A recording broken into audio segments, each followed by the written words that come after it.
In the pantheon of Cybertron's greatest heroes stood Megatronus Prime, the strongest of the 13. A towering warrior, fearless in battle, who fought the Quintessons when Cybertron needed him most. But his fate was sealed, not by enemies, but by a supposed ally. Sentinel Prime lured the Primes into a deadly trap, and in a moment of hubris executed the greatest among them. Megatronis was slain, his transformation cogs stolen, his power turned into a trophy of treachery. Yet his spirit did not vanish. His cog became the relic of an idol for D16, a humble miner who, through tragedy, rage, and ambition, would rise as Megatron. But unlike the legends, Megatronis' story ends not in darkness, but in honor. A hero, betrayed but forever remembered. The legacy of Megatronus Prime in Transformers 1 isn't one of corruption. It's one of sacrifice and the sad mirror of what happens when greatness is misused. His heartbeat echoes through Megatron's fury, a testament that even fallen heroes can continue to shape destinies. From the rise of Cybertron to the fall of the Primes, Megatronis stands out as one of the most revered names in Transformers history. Today, we're taking a look at Blokees Classics Class Megatronis from Transformers 1. And is the figure a worthy representation of the strongest of primes? Well, let's find out together. Welcome back and welcome from, my friends. It's BBO with the new BLO. Keys?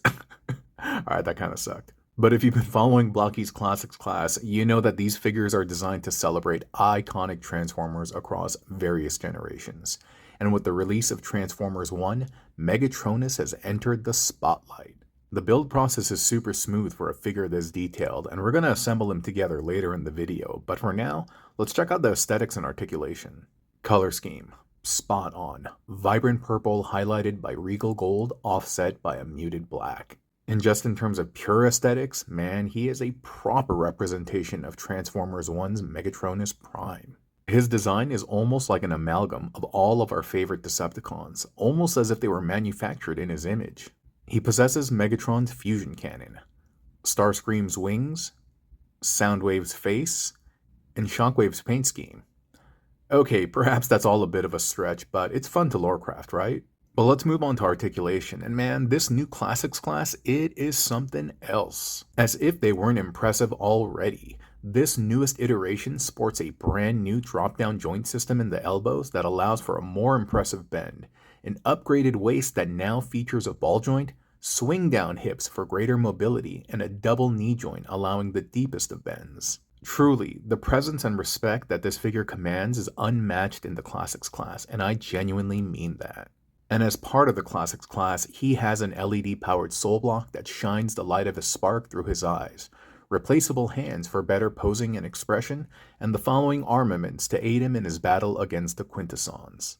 And honestly, we can probably gawk at this figure forever, but how about we proceed to the build assembly so that you can appreciate all of his inner workings as well. Alright, and so away we go. If you've never built one of these things, know that it is very engaging, it is very involved, and no, it is not frustrating at all. It's actually quite a good time. And one of the great things about this design is that it's very, very hard to make mistakes. The parts are crafted in a very, very specific way in that they will only fit the way that they are designed. And so if you find that something's not quite sitting in place, it's not aligned or flush, you may have skipped out on a step or missed something, and so just backtrack and redo it until you get it right. And similar to the action editions, these boast very sophisticated skeletons on the insides of the robots, and it all starts the same. You start with the skeletal frame, add on the different layers and pieces until you get the finalized form. Megatronis is unique in that he features a double drop-down elbow, and so assembling that piece was actually a new experience for me and caused a little bit of a wrinkle in the gray matter. And we're about to assemble the fusion cannon right now, and you can see it is multi-layered. We have forearm, cannon, and then a shield on top of that. And at this point, we're pretty much done with the arm. We're going to pop the fist into the forearm, connect the shoulder to the bicep, and ba-boom.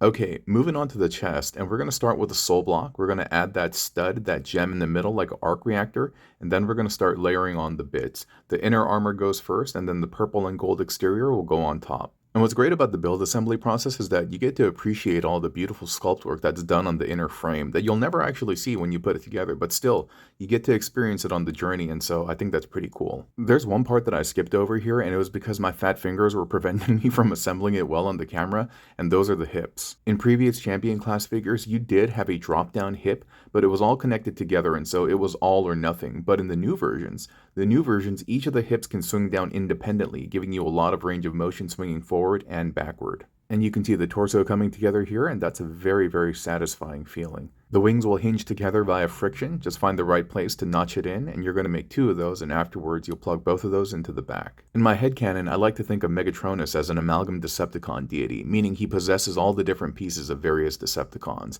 like the wings you have from Starscream, the purple deco you have from Shockwave, fusion cannon you have from Megatron, and the face kind of resembles Soundwave. Okay, and so moving on to the legs, what's unique about this champion class is that they have a double knee similar to the double elbow, but it is engineered completely differently. The double knee has 2 axles, one for the thighs and one for the calves, and it kind of acts as a rounded bridge in between, allowing you to get a really deep, satisfying bend without ruining the sculpt. And similar to how the arms are assembled, you start with an inner frame and layer, until you have the completed piece. And we're nearing the home stretch, so hang with me. So we finalize the thigh, and then we're going to thread that on top of the knee, and that looks really, really nice. Top it off with the kneecap, and boom, we are done with the legs. And last but not least, let's assemble the trident. It consists of 3 pieces, 2 for the handles and 1 for the top. Just thread it through the fist and top it off with the fork. That looks really nice. And now that we're done with that, why don't we put Megatronis together? Form feet and legs, form arms and body, and I'll form the head. So that's been the review for Classics Class Megatronus Prime from Blokees. I thank you for your generous donation of time and hope that you were entertained during the process. Thanks for watching. Bye.